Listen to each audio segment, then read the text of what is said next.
So the verdict in the Kyle Rittenhouse trial has just been announced about 2 hours ago. He has been found not guilty, he's been acquitted of all charges, and he's gonna walk free. And obviously I thought for quite a while whether I should talk about it in this channel at all, because it's a non-political channel. I don't want to divide my viewers, make people hate me because I have a different opinion from you. But nonetheless, it's such a big story and I have a lot to talk about, so I feel like I should be talking about it and shouldn't hold back. Now, the way I'm going to frame this is I'm going to talk about this from a European's point of view, right? I live in Europe. Obviously, we have very different laws, very different habits, a very different culture than the United States. And I feel maybe there's some value in me sharing my view on this whole trial and the whole situation, even going a little bit beyond that. But before we do that, I want to give like a little disclaimer, okay? I'm not here to offend anyone, start fights in the comments. Everyone, please keep it civil. I appreciate every opinion. You can definitely leave your thoughts, even if it strongly differs from my views. Absolutely fine, but keep it civil. I'm not going to tolerate people insulting each other down in the comments. That's not what this channel is about. Also, I'm not a lawyer.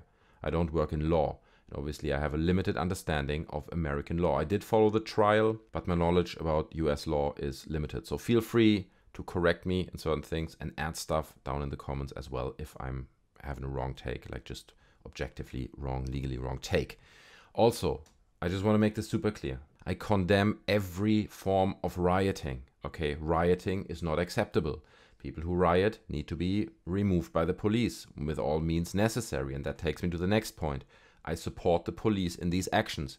I'm not saying like, oh, we need to stop the police from, treating these rioters harshly. They need to take them down. And I don't mean, take out their lives, but I mean, use the necessary force to take them down. They are ruining people's businesses, burning down people's cars. It is not acceptable. Here in London, I was present during the 2011 riots, and it was freaking scary, okay? That was scary stuff, and I was kind of in the middle of it, where I lived at the time. So I'm not siding with the rioters, okay, in any shape or form. They need to be removed. That being said, let's talk about the case.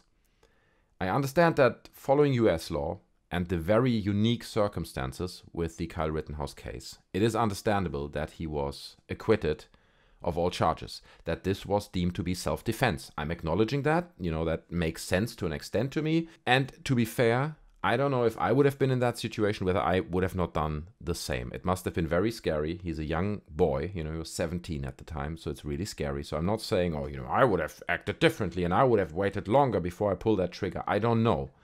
It's a challenging situation, and I'm not here to condemn this particular person for what he did or challenge the verdict in any shape or form. Okay, however, looking at this case, there is a different aspect that, in my opinion, just doesn't get talked about enough. Okay, I understand it was all about the lawsuit, so obviously people are talking about, is he guilty, is he innocent, what's the law saying, what is the evidence and all that.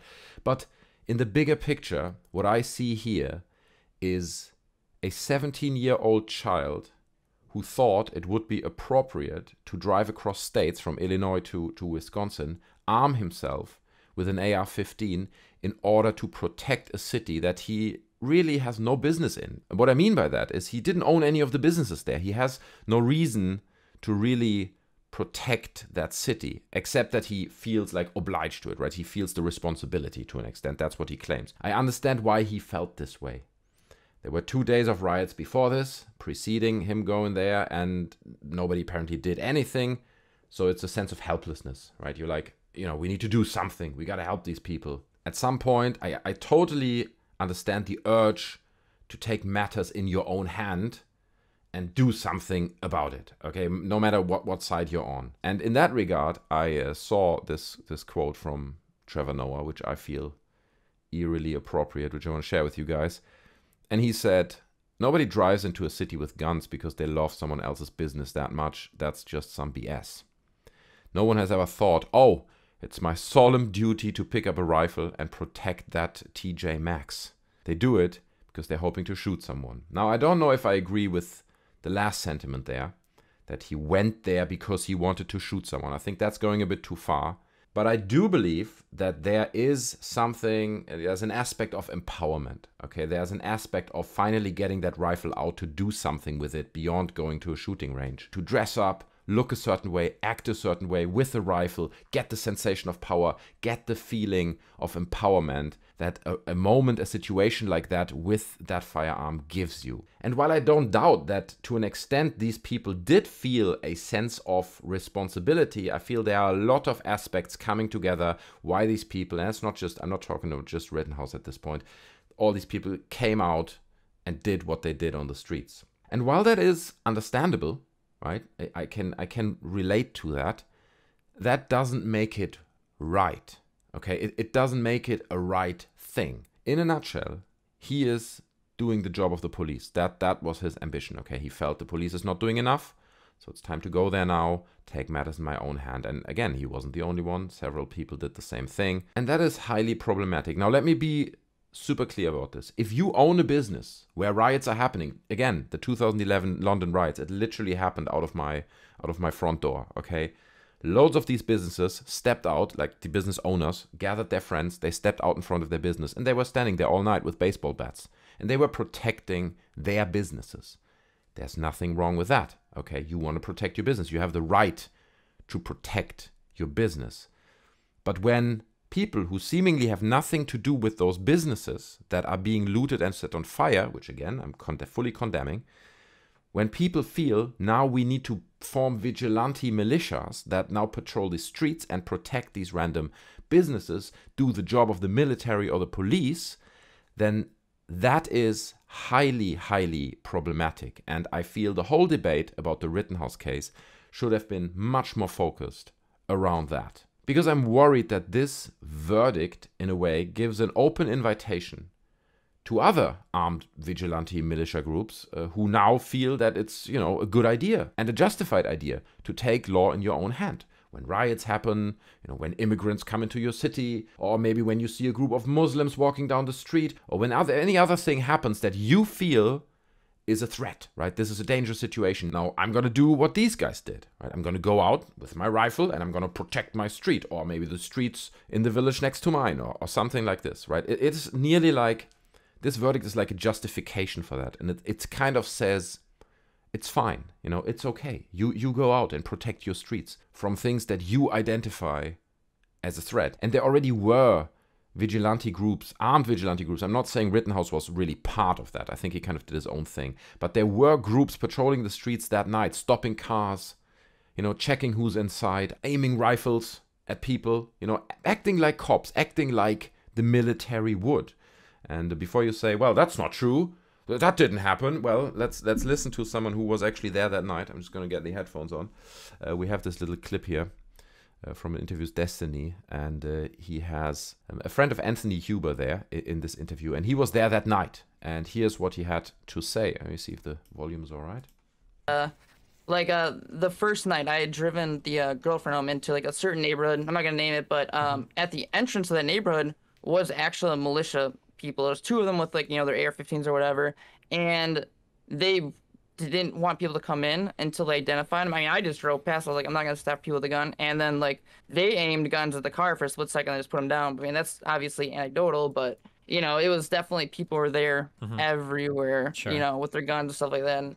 So obviously, like he says, it's anecdotal, okay, but it means that stuff already happened in that night. And again, to an extent, you can understand it, right? But I just don't trust these kinds of people that they are trained enough to really differentiate. What would happen if there would have been a car with people who look like rioters dressed in black or something? What would have happened? That's a situation that can easily escalate. And it in that moment, because we don't know what would have happened afterwards, would have been the escalation of these armed militias. And beyond that, we already have reactions of people who take it as an invitation to apply their own concept of law and morality. I give you one example here. We have a tweet with a little video message by Patriot Takes on Twitter, and he has the following to say. Kyle Rittenhouse is not guilty, my friends. You have a right to defend yourselves. Be armed, be dangerous, and be moral. Be armed, be dangerous, and be moral. Now, I understand if you share this guy's ideas and values of morality, then that sounds great, right? The problem is, his idea of morality is not the same as, let's say, the law's idea of morality, like the idea of morality that the police, at least theoretically, is subscribed to. So what he's saying is, be armed, be dangerous, and apply your own idea of what is moral, okay? And this is, I mean, I cannot tell you how concerning that is. You know, that is really just a take. And you can see this kind of stuff is now being enabled because of that verdict. So we're going to see more of it. And by the way, I just want to make this super crystal clear. This applies to all parties. Like, I remember when BLM occupied like a whole block in Seattle to create some kind of police-free autonomous zone, controlling anyone who's coming in and out, like doing the same thing, right? They're doing militias. The police has to go in there and remove these people. You know, they have to be removed. This has to be stopped. In my opinion, when independent vigilante militias rock up on the streets, take law in their own hands and apply their own ideas of morality, then the police has to step in. This is not about left versus right. This is generally a highly problematic thing that needs to be taken much more serious, and that the law and the police should take a very, very clear stand against. The police and the law should have identified as many rioters as possible and prosecuted them, and as many of those militias as well, and prosecute them for that, because both of that is not acceptable. And I'm not taking the side here. You have to understand, I'm not saying rioting is all right and this is not. Both of these groups have to be, in my opinion, prosecuted for this kind of behavior, because if you don't do it, you normalize it and you give other people that license to potentially do that again. But that didn't really happen. Okay, it didn't really happen in this particular case, and that is what's really concerning to me personally. In a nutshell, I mean, why is it problematic? Because these people think they restore some kind of law and order back to the streets. I believe that's their ambition, right? We have to go back to law and order with our giant rifles. But the truth is, you're just escalating the situation further. If Rittenhouse and the other people would not have been there, this situation would have not escalated the way it did. People would have probably not died that night. Sure, maybe there would have been more rioting, which is horrible. But then again, then you have to point at the police and maybe at the National Guard, and you have to say these guys didn't do their job. This sucks. People coming out, applying their own idea of morality, are just escalating these situations further. And this is, in my opinion, exactly what happened here. And to be honest, I think we will see much more of it. Now, after this verdict, this is like a switch that has been turned over now, and we will see more and more people coming out thinking that it's okay now.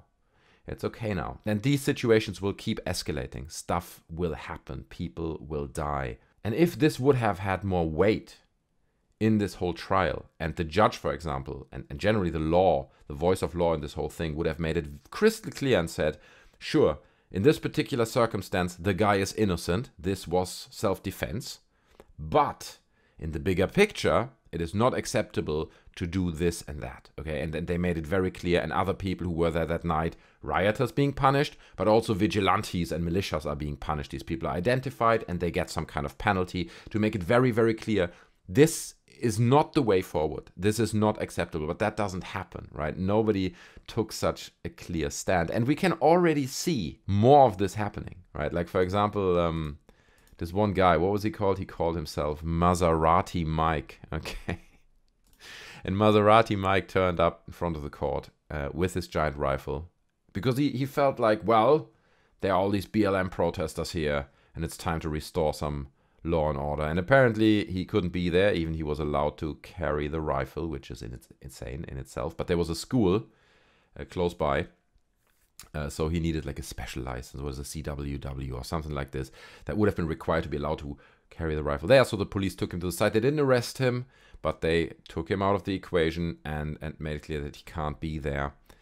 So again, you know, these people, they feel enabled. They feel like now it's okay. It's okay to do these things, to go out there, take a stand with my rifle, defend the streets, and for smaller and smaller things, right? It's my right now. You know, Rittenhouse, he walked free and he killed people. So this kind of stuff for me as a European is just massively fucked up.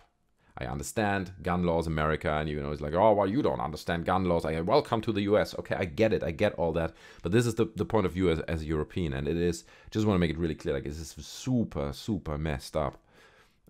Because it's just, to any stretch of the imagination, it's just not something that anyone here really, I think, would consider normal. And beyond that, the whole thing seems to be just like one symptom of a much longer list of concerns of stuff that's happening in the United States. And I know I'm diverging a little bit now from the Rittenhouse trial, but I think in Virginia, maybe in other states, they're right now debating whether certain books should be banned because they are written by authors of color, or they talk about gender, or they talk about racial issues and stuff like this. And yeah, we can't expose our kids to that, so we need to remove that from the libraries. In all fairness, I know the left, they're doing similar things. I think, was it not Catcher in the Rye? A few books, Huckleberry Finn, I think that was removed because it contained like racial slurs and stuff. People were, campaigning for that to be removed. I think that's not really a fair comparison between saying, hey, there's an author from India or an author of color, or there's a book that talks about gender identity questions.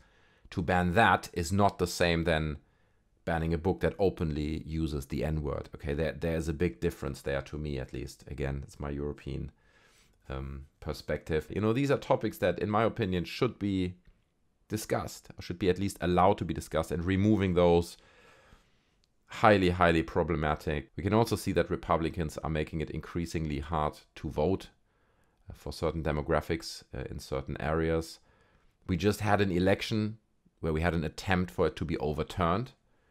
Okay, so that's also not a good sign. And generally there's a trend of like scientists, doctors, writers, civil service staff being portrayed as the enemy and being attacked. And these are very, very concerning tendencies. And I understand that if this is all in your interest, and you feel these books should be banned and these opinions are justified and science is not real, whatever your thought is, I understand that this might all seem like a reasonable direction. But let me tell you, for me as a German, with the history that we have in our country, these are very concerning tendencies, and the US seems to be at a crossroad right now, and I genuinely hope that they manage to take the right direction still. To be honest with you, I'm a little bit afraid to see what's going to be coming next. Anyway, these are basically my thoughts. I know people are going to strongly disagree with most things that I said, but this is my view as a European, as an outside person, someone who's not in the US. And yeah, leave your thoughts down in the comments. Again, try to keep it civil. I know it's a sensitive subject and people get very agitated about it and emotional. But yeah, feel free to share your thoughts. I'd appreciate your comments. Take care, and I'll see you in another one. I'm out. Bye.